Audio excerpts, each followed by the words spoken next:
making a video from the forest. I feel really good still. This is my 3rd week of changing up my lifestyle, and I've done a lot of self-reflecting, and some of that self-reflecting, some of those things that I self-reflected upon, I want to share them, and that's why I keep making these videos, of course. Dit vind ik echt zo leuk. Survival. Yeah. And what I came to the conclusion of, ooh, a dragonfly. Cute. What I thought of is that 20-year-olds, younger, older, we absolutely know nothing. From my own experience, the more I learn, the more questions arise, and the more I realize that I don't know anything. And I'm continuously on this path, on this journey of unlearning and learning, unlearning and learning. So the more I'm learning, the less I know about life, about anything. I was thinking of veganism, and the last 4 years I was super biased, only consuming information from the vegan world. I only looked into veganism from the positive side, only looking for the positive. Why is veganism beneficial? Why is it good for the planet, for humans, for the animals? I never looked into the other side. I never checked why it could be bad. Now I know there are things that aren't good about veganism. Especially this generation of 20 years old, the millennials. Most of the vegan people are in their 20s probably. They think they know it all, just like I did. I thought this was the way, and I didn't listen to my mother. I didn't listen to older people. Why aren't older people going vegan? Question that as well. So I've noticed I've been living in this bubble like many of us do, and we only look for the answers in there and never step out of it. We have a big tunnel vision, and we don't listen to our parents or their parents. And we forget about our ancestors, the ancestors that created this world for us. People with a lot more life experience and a lot more knowledge than we 20-year-olds have. And I'm 25-year-olds and I know nothing. I definitely think that our ancestors knew it better, lived with more passion, with more purpose. Not to say that the time we're living in now is bad or anything. We have a lot of things to be grateful for now. The internet is awesome. It can be really bad as well, the social media, the negative sides of it. But there can be a lot of good things about it as well. And I will do a video about how biased I was and how biased veganism is. How cool.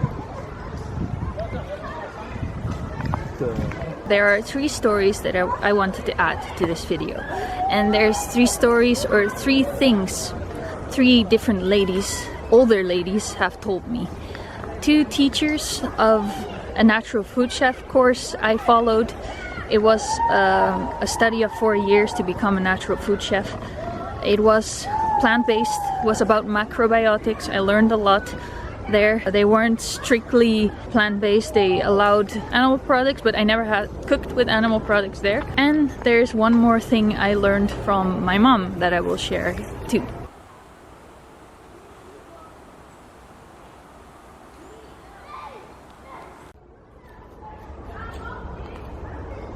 The first thing I learned along my vegan journey, and that I did not listen to, was from this older lady. She was a teacher at my natural food chef course. It was the interview before getting accepted for that course. She asked me a bunch of questions. I told her about myself. I told her that I didn't eat animal products anymore and I got rid of my cystic acne. And what she said, she had the same thing. She had a bunch of acne and it went away, but eventually she reintroduced animal products again. And she told me to be scientific about it, to really learn about it, or to actually really know if any animal foods were causing my face to break out as much as it was to reintroduce a type of animal product again, to see if dairy would cause me acne or not. And even though I agreed with it, that it is really true, that you should do it in that type of way to be sure. So I had to reintroduce dairy into my diet to see if it was causing me acne or not. I didn't want to do it because I was so strong in my belief system that dairy is cruel, dairy is not good for you. I didn't try it. I never really knew if dairy was causing me any problems. Now that I've reintroduced dairy back into my diet, high quality dairy, raw dairy, I don't feel any bad from it. I don't have any bloating, my tummy doesn't hurt, I don't get zits on my face from it. I only have one zit here. Don't be so cruel about it in the comment section. And I have scarring, but I don't have any zits popping up on my face that are new since these 2 weeks. I see that dairy wasn't the problem for me. The second one was also from a teacher from my natural food chef course, and she said she was eating mainly plant-based. She was a very interesting lady. She looked very healthy, a very intelligent, attractive lady. And she wasn't vegan. She wasn't completely vegan. She also told me that that she didn't think raw diets were great, especially not the raw vegan diet. She told a lot of interesting stories that I might one day share here on my channel in another video. But something that she told me that I found very interesting was the fact that she said, I eat chicken liver once or twice a year. It was, the second year that I was a vegan.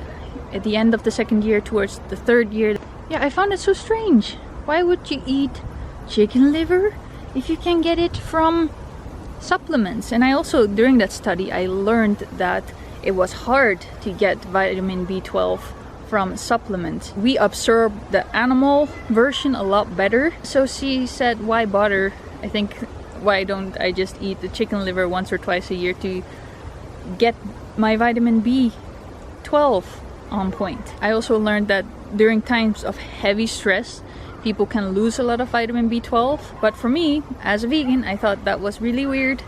I didn't want to eat any animal products. I would get my vitamin B12 from fortified plant milk or any other fortified food or supplements. The third wise lady that I learned a lot from, but I didn't want to listen to, is my mom. She always found it so strange that I had to go to the toilet so much and that I drank so much water.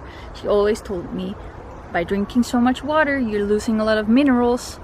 And I didn't listen. And now I get it. You do lose a lot of minerals if you drink tons of water. If you're pissing clear, it's not a great sign. She also questioned my vegan diet a lot. She took me to the doctor and asked the doctor if the vegan diet was good or not for me. And he was a bit indifferent about it. He didn't say much. He was like, yeah, it's fine. But my mother found that to be strange. I also remember that my mother always told me to take the skin off the tomatoes and to take the seeds out of the tomatoes. And she never really would tell me why. She told me that they were toxic or something, but I thought, like, what do you know? Because I didn't want to listen, because I knew it better as a 20-plus-year-old. But I did some more research into that, and I already knew that nightshades were some foods that you should be avoiding, that they're pretty toxic. And a tomato is a nightshade, and their seeds and their skin can be toxic to humans. Look into this, because don't just trust me for this. But same as potatoes, eggplants, paprika, those are nightshades. And I also learned that during my natural food chef study, that nightshades are something to be avoided. I see that my mother is a source of wisdom, and these other ladies too, and in general older people are. People that lived longer than us have a lot to tell about this world. So I really think in general that it is better to listen than to react. Listening to others, observing, feeling, and don't just take someone else's belief system and use that to justify everything. Because most of the books you read, the studies you read, those are done by other people, and you're just regurgitating it. And another thing I wanted to mention before ending this video is that I always knew, but now it just sinks in deeper into my head that why am I so bright? Anyhow, most of the people in this world eat meat, and we have done so for so long. And I know that's maybe not a correct way to justify the behavior we are doing now, but many of us need animal products to feel healthy, to be able to be productive throughout the day, to have mental health, mental clarity. This is also maybe for another video, another day, but I've always been super interested in Japan.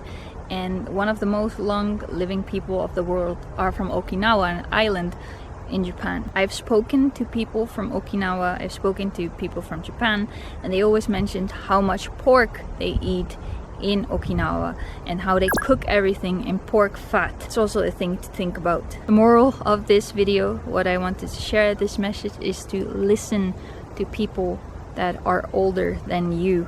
They have more life experience. We as 20-year-olds, 20-plus-year-olds know nothing. We know nothing. We're just babies still.